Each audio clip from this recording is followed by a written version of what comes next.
اس میں قافیہ پلا اور چلا. پھر ردیف جو ہے اس شعر میں ردیف نہیں ہے، یہ مثنوی کا انداز ہے.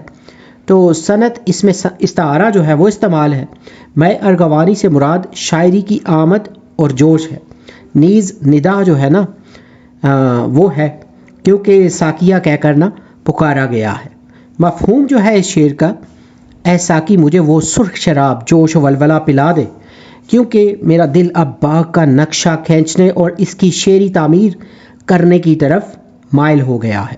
تشریح جو ہے اس شعر میں شاعر میر حسن اپنی مشہور مثنوی سحر البیان کے آغاز میں نا ساقی سے مخاطب ہو کر کہتے ہیں کہ اے ساقی مجھے وہ سرخ رنگ کی شراب پلا جو انسان میں چستی اور فرحت پیدا کرتی ہے. یہاں شراب سے مراد وہ وجدان اور جوش تخیل ہے جو ایک شاعر کو عمدہ شاعری کے لیے درکار ہوتا ہے.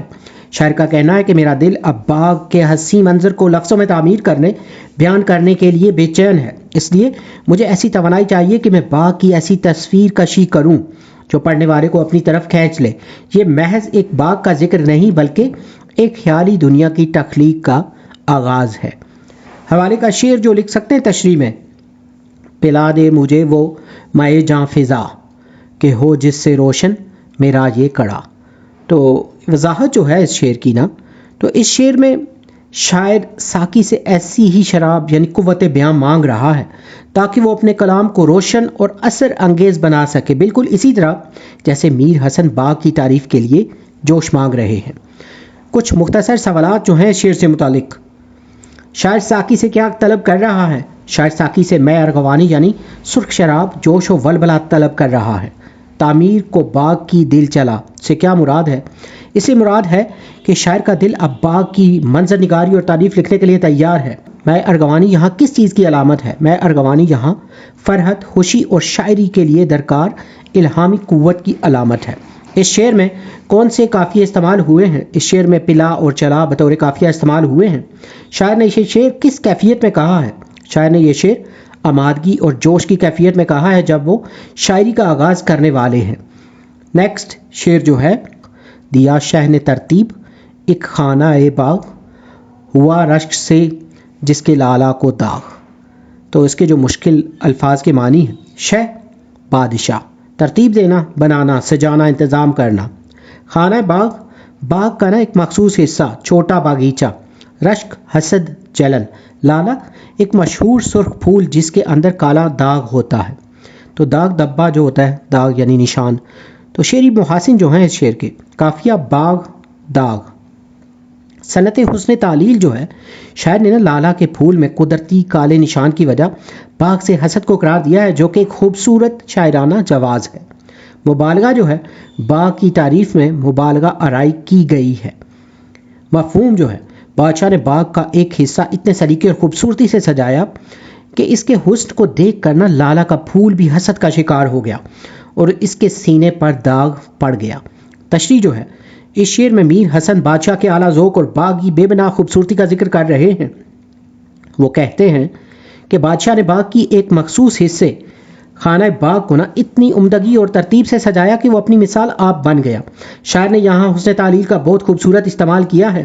وہ کہتے ہیں کہ گلے لالا جو کہ ایک خوبصورت پھول ہے نے جب اس باغ کا حسن دیکھا تو اسے اس قدر رشک حسد ہوا کہ مارے جلن کے اس کا دل جل گیا اور اس کے سینے پر نہ کالا داغ پڑ گیا. حالانکہ لالا کا داغ قدرتی ہوتا ہے مگر شاعر نے اسے باغ کی خوبصورتی کے غلبے سے نہ منسوب کر دیا ہے. حوالے کا شعر جو تشریح میں لکھ سکتے ہیں، رہا گردشوں میں ہر دم میرے عشق کا ستارہ کبھی ڈگمگائی کشتی کبھی کھو گیا کنارہ. تو یا پھر موضوع کی مناسبت سے نا یہ دوسرا شعر لکھ سکتے ہیں، سبزہ و گل جہاں دیکھوں وہاں کھڑے ہیں راستہ روک کر تیری بہار کا. تو وضاحت جو ہے نا ان حوالے کے اشعار کی، جس طرح دیے گئے نا شعر میں بہار اور گلوں کے حسن کا ذکر ہے، اسی طرح تشریح طلب شعر میں بھی باغ کے حسن کا بیان ہے جو کہ پھولوں کو بھی شرمندہ کر رہا ہے. مختصر سوالات جو ہیں شعر سے متعلق. خانہ باغ سے کیا مراد ہے؟ خانہ باغ سے مراد باغ کا ایک مخصوص اور خوبصورتی سے سجایا ہوا حصہ ہے. اس شعر میں کون سی شعری صنعت استعمال ہوئی ہے؟ تو اس شعر میں صنعت حسن تعلیل استعمال ہوئی ہے، قدرتی عمل کی نہ شاعرانہ وجہ بیان کرنا. اسی طرح لالا کو داغ کس وجہ سے لگا؟ شاعر کے مطابق باغ کی خوبصورتی دیکھ کر حسد اور رشک کی وجہ سے لالا کو داغ لگا.